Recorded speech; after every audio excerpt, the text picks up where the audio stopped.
হকদার কে বলছিলাম? এটা বলতে যে কিন্তু আল্লাহর নিয়ামতের ভিতরে ঢুকছি। এবার আসেন 2 নাম্বার হকদার নবীজি। সুবহানাল্লাহ বলেন। নবীজি বলেন ওয়াহিব্বুনি লিহুব্বিল্লাহ। 2 নাম্বার তোমরা আমি নবীকে ভালোবাসবা। আবার ওই দ্বিতীয় ধাপ বসো। 2 নাম্বার নবীজি বলেন তোমরা কাকে ভালোবাসবা? জোরে বলেন। আমি নবীজিকে মহাব্বত করবা। কয় কেন মহাব্বত করবা? কয় লিহুব্বিল্লাহ। ওই যে 1 নাম্বার তোমরা আল্লাহকে মহাব্বত করছো, এই জন্য তোমরা আমি নবীরে মহাব্বত করবা। একটু চিৎকার দিয়ে বলেন সুবহানাল্লাহ। তাহলে বলছিলাম নবীজিকে কেন ভালোবাসবো?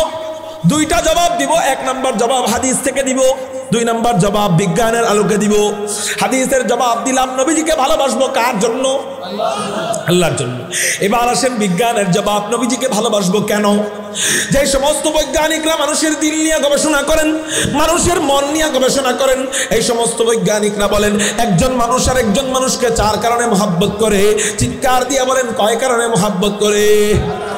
এই 4 কারণগুলো কি কি? 1 নাম্বার কারণ হলো জামাল, সৌন্দর্য। একজন মানুষ আর একজন মানুষকে সৌন্দর্য দেখে ভালোবাসে।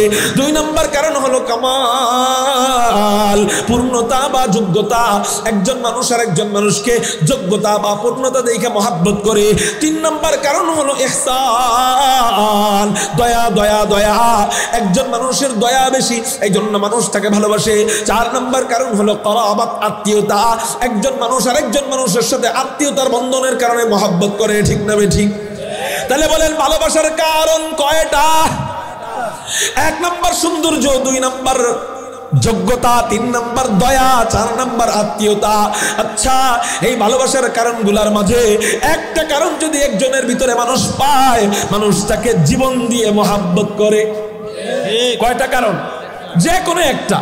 যেমন প্রেমিক প্রেমিকার জন্য জীবন দেয়, আছে না নাই? এখানে ভালোবাসার কোন কারণ ছিল? যোগ্যতা না আত্মীয়তা না দয়া? কোনটা? সৌন্দর্য। প্রেমিকার জন্য জীবন দেয় যোগ্যতা দেখা, সৌন্দর্য দেখা। জোরে বলেন কি দেখা? আচ্ছা, একটার কারণে যদি জীবন দিতে পারো, আল্লাহ যদি কারো ভিতরে 4টা দিয়ে দেয়, তার জন্য জীবন দেওয়ার দরকার আছে না নাই? তাকে জীবন দিয়ে মহব্বত করার দরকার আছে না নাই? হযরত আল্লাহ কার ভিতরে 4টা দিয়েছিলেন? বলবো তাহলে শুনেন, কার ভিতরে আল্লাহ 4 গুণ দিয়েছিলেন? তিনি হলেন হাদিয়ে কুল, ফখরে রাসূল, ইমামুল আম্বিয়া, সাইয়্যিদুল আম্বিয়া, সাইয়্যিদুল খলায়েক, আহমদ মুজতাবা, মুহাম্মদুর রাসূলুল্লাহ সাল্লাল্লাহু আলাইহি ওয়াসাল্লাম। আমাদের নবীজির ভিতরে আল্লাহ 4টা গুণ দিয়ে দিয়েছিলেন। একটু চিৎকার দিয়ে বলেন সুবহানাল্লাহ। যেমন 1 নাম্বার গুণ বলবো, 2-3টা হাদিস বলবো, এরপর বয়ানের ইতি টানবো। আমার নবীজির ভিতরে সৌন্দর্যের গুণ কেমন ছিল চলেন আপনাদেরকে হাদিস থেকে শোনাই। হযরতে জাবের বর্ণনা করেন, তিরমিজির হাদিস। আন জাবির ইবনে সামুরা রাদিয়াল্লাহু তাআলা আনহু قال রাআইতু রাসূলুল্লাহ সাল্লাল্লাহু আলাইহি ওয়াসাল্লাম ফি লাইলাতিন ইদহিয়ান ওয়া আলাইহি হুল্লাতুন হামরা। হযরতে জাবের বলেন আমি হুজুর আকরাম সাল্লাল্লাহু আলাইহি ওয়াসাল্লামকে এক চন্দ্রোজ্জ্বল রজনীতে, চাঁদের রজনীতে আমি নবীজিকে দেখতে পাইলাম লাল ডোরা কাটা কাপড় পরিহিত অবস্থায় বসে রয়েছে। আমার দিলের ভিতরে জাগ্রত হলো, সব সময় আসমানের চাঁদকে আলাদা পাই, নবীজিকে আলাদা পাই।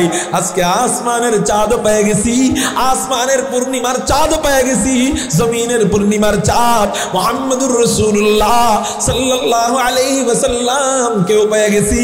আমি এবার একটু মিলে দেখবো আসমানের চাঁদ বেশি সুন্দর না জমিনের চাঁদ মুহাম্মদুর রাসূলুল্লাহ বেশি সুন্দর। এই নিয়ত করে হযরতে জাবের বলেন ফাজআলতু আনজুরু ইলাইহি ওয়া ইলাল কমার।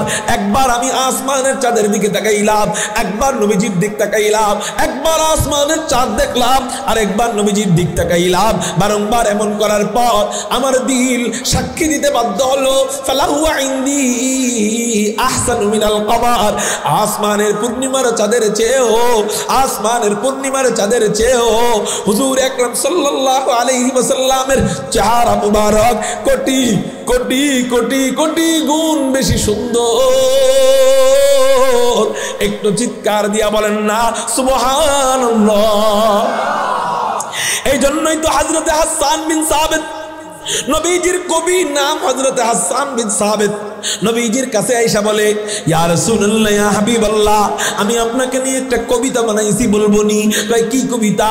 নবীজির সামনে কবিতা গায়। আমরাও তো কবিতা শিখাই, হাট্টিমা টিম টিম, তারা মাঠে পারে ডিম, হাসরের ময়দানে পাইবা গোরার ডিম। নবীজির সামনে কবিতা গায়, নবীজি নিজে কবিতা শোনেন, তাহলে ওই কবিতা কত চমৎকার।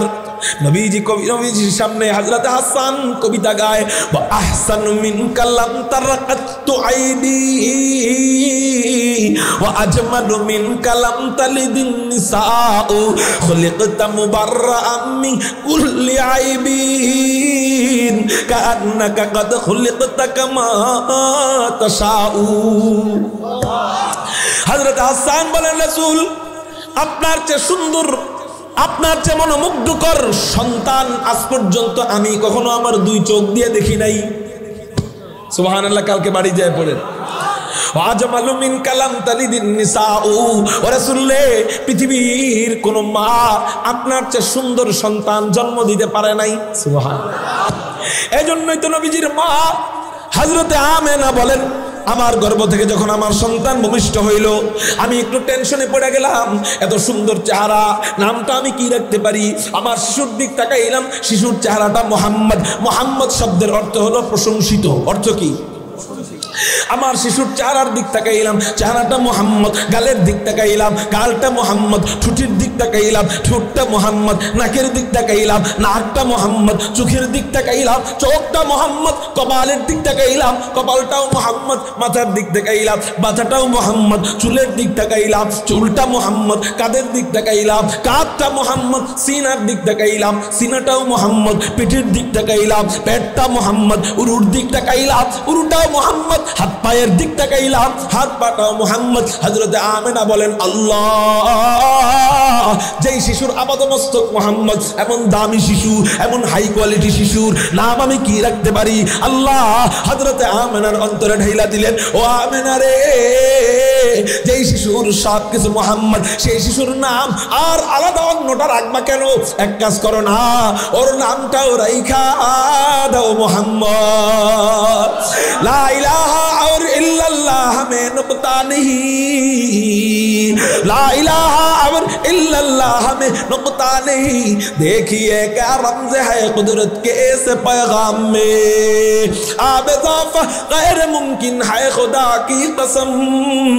एक नुक्ता के भी गुंजाइश नहीं इस्लाम में, एक नुक्ता के भी गुंजाइश नहीं इस्लाम में।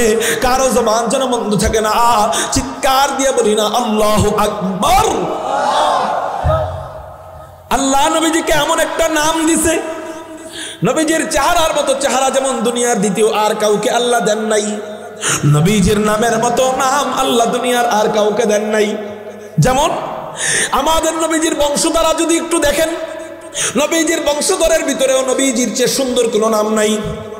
যেমন আমাদের নবীজির নাম মুহাম্মদ, তার পিতার নাম আব্দুল্লাহ, তার পিতার নাম আব্দুল মুত্তালিব, তার পিতার নাম হাশিম, তার পিতার নাম আব্দ মানাফ, তার পিতার নাম কুসাই, তার পিতার নাম কিলাব, তার পিতার নাম মুররা, তার পিতার নাম কাব, তার পিতার নাম লুই, তার পিতার নাম গালিব, তার পিতার নাম ফেহর, তার পিতার নাম মালিক, তার পিতার নাম নজর, তার পিতার নাম কিনানা, তার পিতার নাম খুজাইমা, তার পিতার নাম মুদরিকা, তার পিতার নাম ইলিয়াস, তার পিতার নাম মুদার, তার পিতার নাম নিজার, তার পিতার নাম মাআদ, তার পিতার নাম আদনান, তার পিতার নাম উদাদা, তার পিতার নাম মুকাওয়িম, তার পিতার নাম নাহুর, তার পিতার নাম তাইরাহা, তার পিতার নাম ইয়ারুব, তার পিতার নাম ইয়াসজুব, তার পিতার নাম নাবিদ, তার পিতার নাম হযরতে ইসমাঈল, তার পিতার নাম আবুনা হযরতে ইব্রাহিম আলাইহিমুস সালাতু ওয়াস সালাম।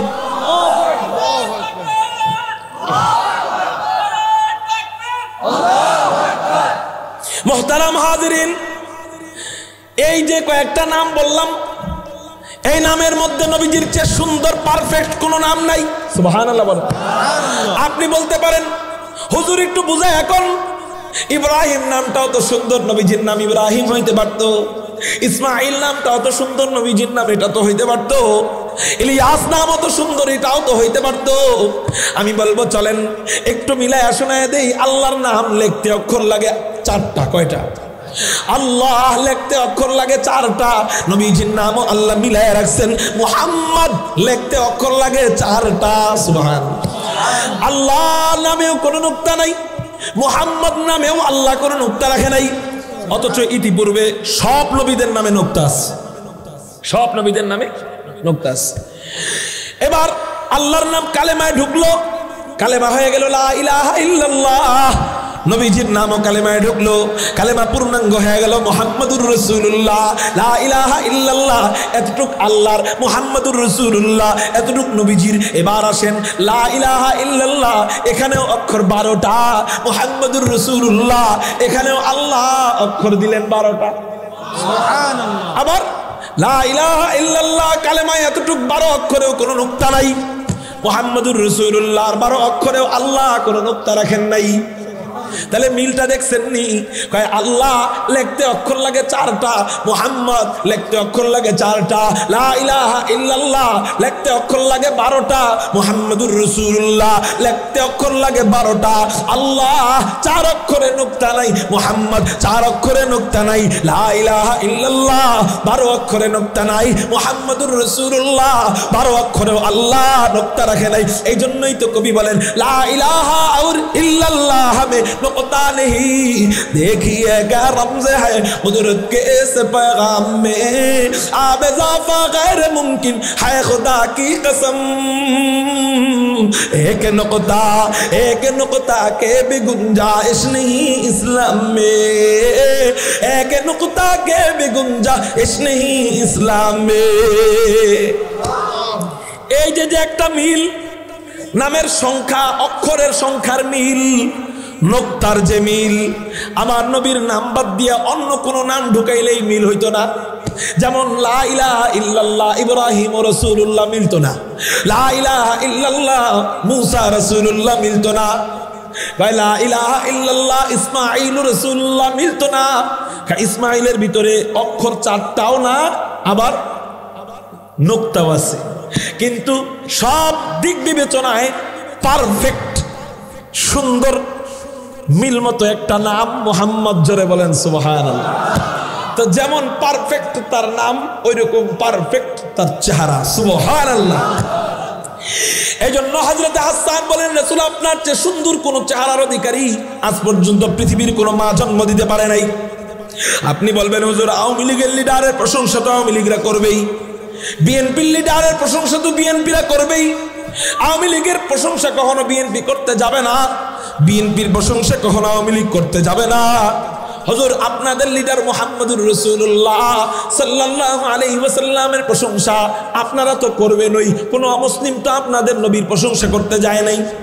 প্রশ্ন করতে পারেন না যে কোন অমুসলিম তো আপনার আমাদের নবীজির প্রশংসা করতে যায় নাই? এটা প্রশ্ন করতে পারে অনেকে। আমি বলবো কে বলছে আপনাকে? মাইন্ড ইওর চেঞ্জ, আপনার মাইন্ডটাকে একটু পরিবর্তন করেন। আমার নবীজিকে অন্য নেতার সাথে মিলাইলে চলবে না। আওয়ামী লীগের লিডারের প্রশংসা বিএনপিরা করে না, বিএনপির প্রশংসা আওয়ামী লীগ করে না, কিন্তু আমার নবীজির প্রশংসা শুধু মুসলমানরাই নয়, তৎকালীন জামানার মক্কা মদিনার অমুসলিমরা আমার নবীজির প্রশংসাই শুধু করতেন না, প্রশংসা কইরা কইরা কালেমা পড়া মুসলমান হয়ে যাইতে। যেমন 2টা উদাহরণ আমি দিয়ে আমার বয়ান শেষ করব।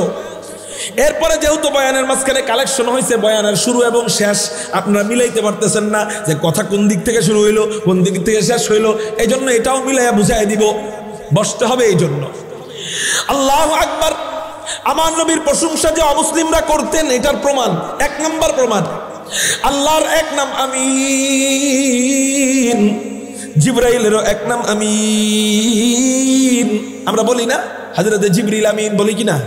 তাহলে আল্লাহর 1 নাম আমিন, জিবরাইলেরও 1 নাম আমিন, আমাদের নবীজিরও 1 নাম আমিন, আল আমিন। কিন্তু আল্লাহর নামের উপাধি দেয় আল্লাহ নিজে। মানুষ কখন যায় উপাধি দেয়? বলে প্রশংসা করতে করতে ওই গুণে গুণান্বিত ব্যক্তি দ্বিতীয় আর কাউকে যখন পায় না, তখন তারে যায় ওই প্রশংসাটা একক শব্দে বোঝানোর জন্য একটা উপাধি দিয়ে দেয়। ঠিক না ভাই? ঠিক। ইসলামের শায়েখ তো অনেকেই আছে, কিন্তু শাইখুল ইসলাম নামে আমরা একজনকেই চিনি। জেলখানায় তো অনেকেই গিয়েছে, কিন্তু কায়েদে মিল্লাত সম্পর্কে আমরা একজনকেই চিনি। শাইখুল হাদিস তো অনেকেই আছে, কিন্তু শাইখুল হাদিস নামে আমরা একজনকেই চিনি। তিনি কে? শাইখুল হাদিস আল্লামা আজিজুল হক রহমাতুল্লাহি আলাইহি। মুহতারাম হাজিরিন, এই জন্য মানুষ কখন যায় উপাধি দেয়? ভালোবাসতে বাসতে বাসতে বাসতে ভালোবাসার সর্বোচ্চ শিখরে যখন ওই ব্যক্তিরে নিয়ে আসে, প্রশংসা করতে করতে প্রশংসার সর্বোচ্চ শিখরে যখন নিয়ে আসে, তখন যায় কি দেয়? উপাধি। বলে আল্লাহর এক নাম আমিন, আল্লাহর নামের উপাধি দেয় আল্লাহ নিজে। নবীজির নাম হযরতে জিবরাইলের নাম আমিন, জিবরাইলের উপাধি দেয় আল্লাহ নিজে। নবীজির নাম আল আমিন, এই নামের উপাধি আল্লাহ দেন না, জিবরাইলও দেন না, সাহাবায়ে কেরামও দেয় না, মুসলমানরা দেয় না। আমার নবীজির নামের উপাধিটা আল আমিন অর্থ বিশ্বস্ত। এই উপাধি দিয়েছিল মক্কা মদিনার তৎকালীন জামানার মক্কা মদিনার কাফের মুশরিক মূর্তি পূজারীরা আমার নবীর গুণাগুণ দেখা উপাধি দিয়েছিলেন আল আমিন। কই অমুসলিমরা নাকি আমার নবীর প্রশংসা করতেন না? দেখেন করে না, না করে। হুজুর যেহেতু নবীজির চেহারার সৌন্দর্যের কথা বলতেছেন, তাহলে সৌন্দর্য নিয়ে কোনো অমুসলিম বলছেন কিনা এটা বলেন। চলেন আপনাদেরকে একটা হাদিস শোনায় দেই। আমার নবীজির চেহারা দেখা কে কি বলছে? বলে নবীজির চেহারা দেখা শুধু প্রশংসাই করে নাই, অমুসলিমরা আমার নবীজির চেহারা দেখা কালেমা পড়ে মুসলমান হয়ে গেছে। যেমন হযরতে আব্দুল্লাহ ইবনে সালাম, আমি একটা একটা করে হাদিস বললে ফজর হয়ে যাবে। নবীজির চেহারা দেখা শুধু মুসলমান হয়েছে এমন হাদিস আলহামদুলিল্লাহ শত শত হাদিস। শুধু একটা হাদিস বলবো, তিরমিজি শরীফের হাদিস। হযরতে আব্দুল্লাহ ইবনে সালাম বর্ণনা করেন, খুব মজা নিয়ে হাদিসটা শুনবেন, মজার একটা হাদিস। আব্দুল্লাহ ইবনে সালাম কে? উনি হলেন ইহুদিদের পণ্ডিত। জোরে বলেন উনি কে? ওনার বাড়ি হলো মদিনায়। জোরে বলেন ওনার বাড়ি কোথায়? ওনার নাম আব্দুল্লাহ ইবনে সালাম। তাহলে আপনাকে তিনটা প্রশ্ন করব, জবাব দিবেন। বলেন ওনার বাড়ি কোথায়? উনি কে? ওনার নাম কি? আব্দুল্লাহ ইবনে সালাম। উনি তখনও মুসলমান হয় নাই।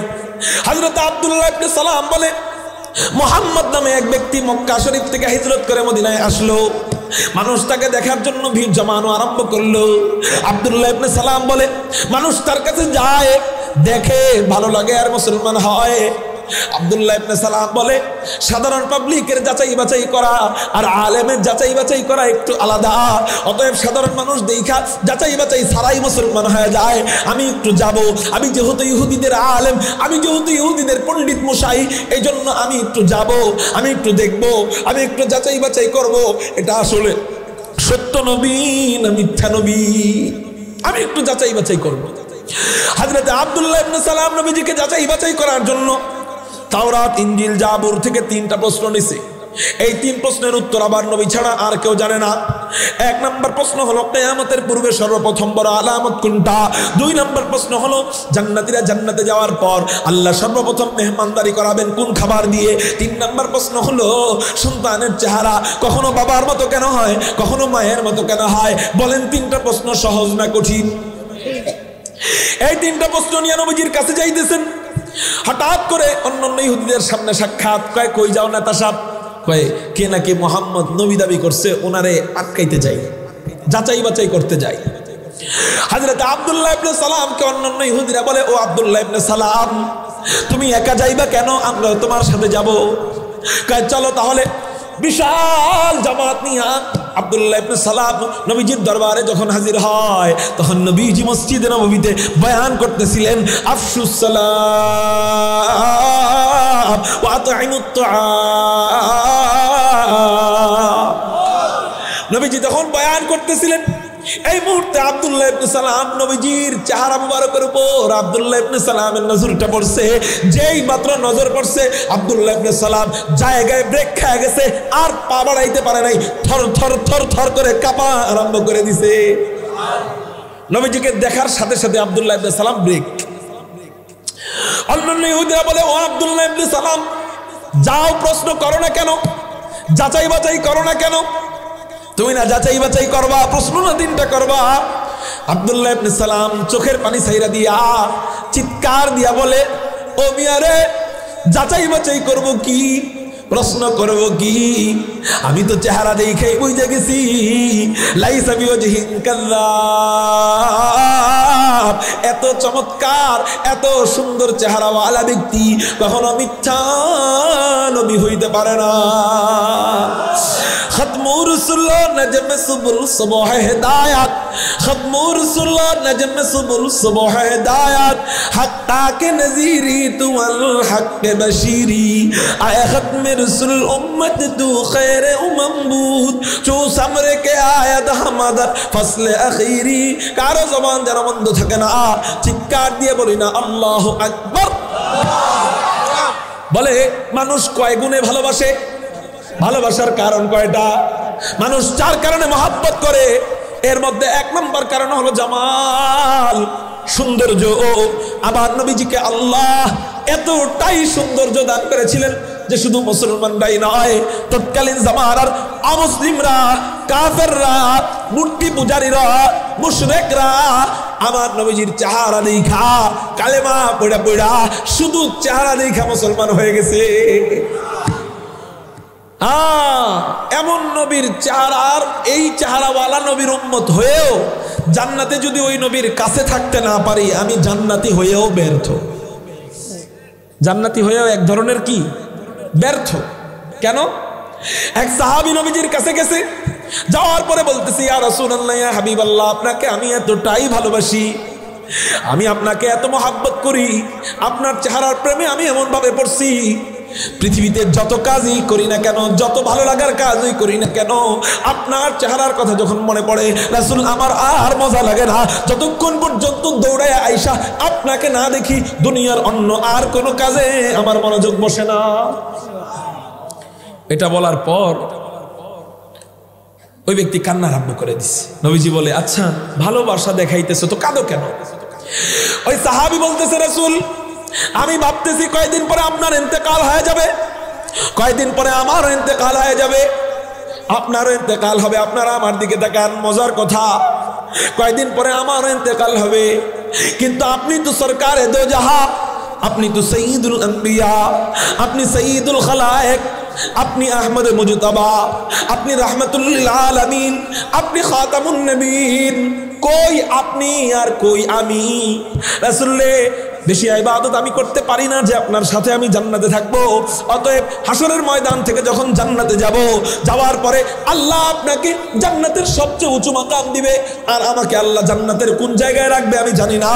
অতএব রাসূল আপনার কাছে যদি আমি জান্নাতে থাকতে না পারি, জান্নাতে যাও আপনার চেহারা দেখতে না পারলে জান্নাতে আমি মজা পাবো না।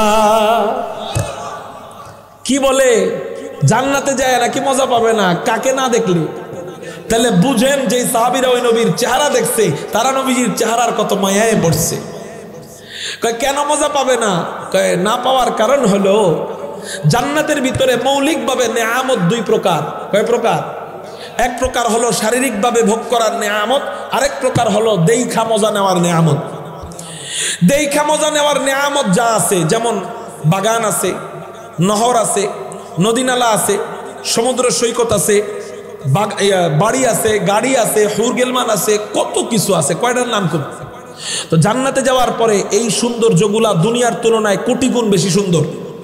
তো এই সৌন্দর্যগুলা সব হুরদের সৌন্দর্য, সব বাড়ির সৌন্দর্য, সব গাড়ির সৌন্দর্য, সব বাগানের সৌন্দর্য যদি এক পাল্লায় রাখা হয়, আমার নবীজির চেহারার সৌন্দর্য যদি জান্নাতে আরেক পাল্লায় রাখা হয়, জান্নাতের সব কিছুর চেয়ে নবীজির চেহারা বেশি সুন্দর। আল্লাহর পরেই নবীজি সবচেয়ে সুন্দর। তো এই জন্য ওই সাহাবী বলেন, রাসূল জান্নাতে যায় সব দেখমু, কিন্তু এই সবচেয়ে সুন্দর আপনি, আল্লাহর পরেই আপনি সবচেয়ে বেশি সুন্দর, আপনাকে দেখমু না তো জান্নাতে যাওয়ার পরে অনেক বড় নেয়ামত থেকে আমি দূরে সরে গেলাম। ঠিক না ভাই? ঠিক। এজন্য ওই সাহাবী কাঁদে আর বলে, রাসূল আপনার কাছে আমি জান্নাতে থাকতে না পারলে রাসূল জান্নাতে যায়াও আমার ভালো লাগবে না। বলেন এই কথার সাথে আমরাও সুর মিলাইতে পারি কিনা যে রাসূল আমরাও জান্নাতে যাই আপনাকে না পাইলে আমাদের মজা লাগবে? এখন তাহলে আমরাও যেহেতু সুর মিলাইলাম ওই সাহাবীর সুরের সাথে আমাদের সুর, অতএব ওই সাহাবীর জবাব আমাদেরকে জবাব দেওয়া হয়ে গেল। নবীজি জবাব দিছে, চমৎকার জবাব। নবীজি বলে, সাহাবী তোমার বেশি নফল রোজা নাই, নফল নামাজ নাই, বেশি নফল ইবাদত নাই, বেশি জিকির আজকার তুমি করতে পারো না, তুমি যাকাত দিতে পারো না, তুমি গরিব, তুমি বেশি আমল করতে পারো না, এই জন্য ভয় পেতেছো যে আমার সাথে জান্নাতে থাকতে পারবা কি পারবা না। শোনো, আমার সাথে জান্নাতে থাকার যোগ্যতা একটাই, সেটা হলো আনতা মা'মান আহবাবতা, সেটা হলো যে আমাকে মহব্বত করবে সে আমার সাথেই জান্নাতে থাকবে। তাহলে নবীজির সাথে জান্নাতে থাকার আমল কয়টা? সেটা হলো নবীজিকে কি করা? মহব্বত করা। এখন প্রশ্ন হইল, হুজুর নবীজিকে মহব্বত করব কেমনে? বাবাকে মহব্বত করার পদ্ধতি একরকম, মাকে মহব্বত করার পদ্ধতি একরকম, আর বিবিকে মহব্বত করার পদ্ধতি আবার আরেক রকম। বুঝছেন, মাকে মহব্বত করার পদ্ধতি একরকম, বিবিকে মহব্বত করার পদ্ধতি আরেক রকম, তো নবীজিকে মহব্বত করার পদ্ধতিও আবার আরেক রকম। কথা বলেন, শেষ কথাটা এটা মনোযোগ দিয়ে শুনতে হবে যে হুজুর তাহলে নবীজিকে আমরা মহব্বত করব কেমনে? আমার বয়ানের শুরুতে আমি একটা কথা বলছিলাম, মনে আসেনি? মনে শুরুটা এই যে পুরো ধারাবাহিকতা ধরাই দিতেছে, আবার কোয়েন না যে হুজুর এলোমেলো ওয়াজ করলেন, এলোমেলো হয়ে গেছে, হইলো মাঝখানে এইটু কালেকশন করছি। যাই হোক, আবার লম্বা হয়ে গেছে কথাগুলা, কেন যেন আল্লাহ খালি কথা বের করতেছিলেন, এই জন্য বলতেছিলাম, এই জন্য এলোমেলো যেহেতু হয়েছে আমি একটু সেটিং করে দিই। প্রথম কথা হলো, খেয়াল করেন, প্রথম কথা হলো আল্লাহকে যদি ভালোবাসতে চাও, আল্লাহ বলতেছেন তাহলে কার অনুসরণ করতে হবে? নবীজির অনুসরণ করতে হবে। এরপর নবীজির অনুসরণ আসবে কোন জিনিস থেকে? কার প্রতি মহব্বত থেকে? নবীজির প্রতি মহব্বত থেকে।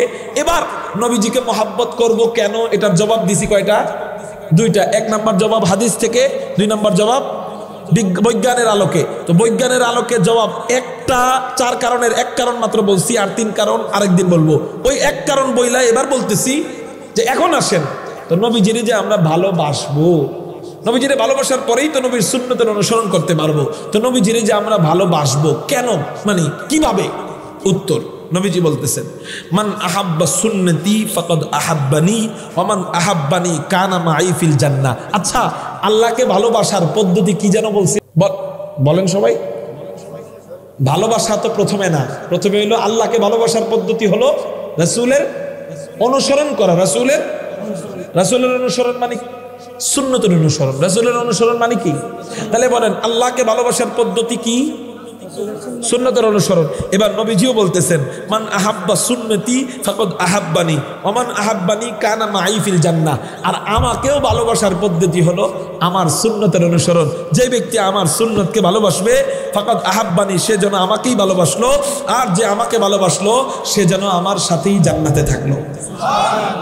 তাইলে আমরা পাইলাম হাদিস এবং আয়াত একত্রিত কইরা আল্লাহকে ভালোবাসার পদ্ধতি নবীজির সুন্নত, আবার নবীজিকে ভালোবাসার পদ্ধতিও নবীজির সুন্নত একটাই। সেটা কি? সেটা সুন্নত। আল্লাহ আমাদেরকে সুন্নতের উপর জীবন যাপনের তৌফিক দান করুন। আগে মহব্বত ঢুকাইতে হবে, এরপর সুন্নত। বলেন আজকে থেকে নবীজিকে মরণ পর্যন্ত জানের চেয়েও, জীবনের চেয়েও মহব্বত বেশি করবেন কারা কারা? আল্লাহু আকবার বলে হাত করবেন। তাহলে একটা প্রমাণ নিমো আপনাদের থেকে, একটা প্রমাণ নিমো, হাত নামা। আমার একটা ওয়াদা দিবেন আজকে। সেই ওয়াদাটা হলো, আমাদের অনেকের বয়স তো শেষের দিকে, আমরা আমাদের সন্তানদেরকে সুন্নতের নৌকায় উঠাই দিয়ে যাব। কিসের নৌকায়? সুন্নতের নৌকা। হযরতে নূহ আলাইহিস সালাতু ওয়াস সালামের জামানায় মহাপ্লাবনের সময় সবচেয়ে বেশি নিরাপদ ছিল কোন নৌকাটা? নূহ আলাইহিস সালামের নৌকাটা সবচেয়ে বেশি নিরাপদ।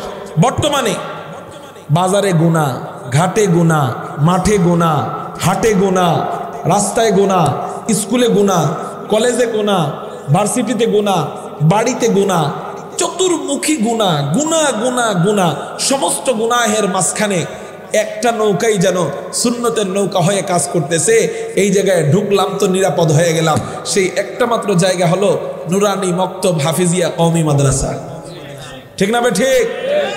কেন কেন নূহ আলাইহিস সালামের নৌকার ভূমিকা পালন করতেছে এই কওমি মাদ্রাসা? কিভাবে? বলে বর্তমানে গুনাহ বেশি হয় 3 কারণে। কয় কারণে? 1 নাম্বার কারণ মোবাইল, 1 নাম্বার কারণ। 2 নাম্বার কারণ হলো নারী। 2 নাম্বার কারণ কি? 3 নাম্বার কারণ হলো বেনামাজি থাকার কারণ। আল্লাহ বলছেন নামাজ খারাপ কাজ থেকে বিরত রাখে, তো আমরা নামাজ পড়ি না তো গুনাহ করি। এই তিনটা কারণ স্কুল কলেজ ভার্সিটি বলেন যাই বলেন, এই তিনটা কারণ বিদ্যমান। মোবাইলও নিয়ে চালানো যায়, স্কুলের ছেলেরা প্রতিদিন মোবাইলও চালাইতে পারে, আবার নারীদের মাঝখানে একসাথে বসে বসে ক্লাস করে, আবার বেনামাজিও থাকা যায়। কিন্তু আলহামদুলিল্লাহ সুম্মা আলহামদুলিল্লাহ এই তিনটার একটাও কওমি মাদ্রাসায় করা যায় না। যেমন একটা বাচ্চা মাদ্রাসার এরিয়ায় যখন ঢুকবে, সে মোবাইল নিয়ে কোনোভাবেই মাদ্রাসায় থাকতে পারবে না, ধরা পড়লে বহিষ্কার অথবা মোবাইল জমা, ওই মোবাইল আর দেওয়া হয় না। 2 নাম্বার, ওই ছাত্রটা কোনো নারী খুঁজে পাবে না যে নারীদের সাথে আড্ডা করবে। আলহামদুলিল্লাহ ওর চরিত্র হেফাজত থাকে, ওর ঈমান হেফাজত থাকে। 3 নাম্বার, ও মাদ্রাসায় ঢুকলো তো নামাজি হয়ে গেল, চাইলেই বেনামাজি থাকতে আর পারে না। এই জন্য বলি ভাই, বর্তমানে সুন্নতের নৌকা কওমি মাদ্রাসা, ঠিক না বেঠি? এজন্য আমরা যাই হইছি আমরা আমাদের সন্তানদের মাধ্যমে যদি আমরা আল্লাহকে পাইতে চাই, জান্নাতে যাইতে চাই, সন্তানদের সুপারিশের বরকতে যদি আমরা জান্নাতে যাইতে চাই, তাহলে সন্তানদেরকে নাতিদেরকে আমরা নূহ আলাইহিস সালাতু ওয়াস সালামের নৌকার ভূমিকা কওমি মাদ্রাসায় আমরা ছেড়ে দিয়ে যাব ইনশাআল্লাহুল আজিজ। কারা কারা আমাদের সন্তান, আমাদের নাতি, আমাদের পুতিদেরকে ইনশাআল্লাহ আমরা মাদ্রাসায় ভর্তি করব? আল্লাহু আকবার বলে 2 হাত আল্লাহর দিকে রাজি আছে ইনশাআল্লাহ। আল্লাহ তুমি কবুল করো, বলি আমিন।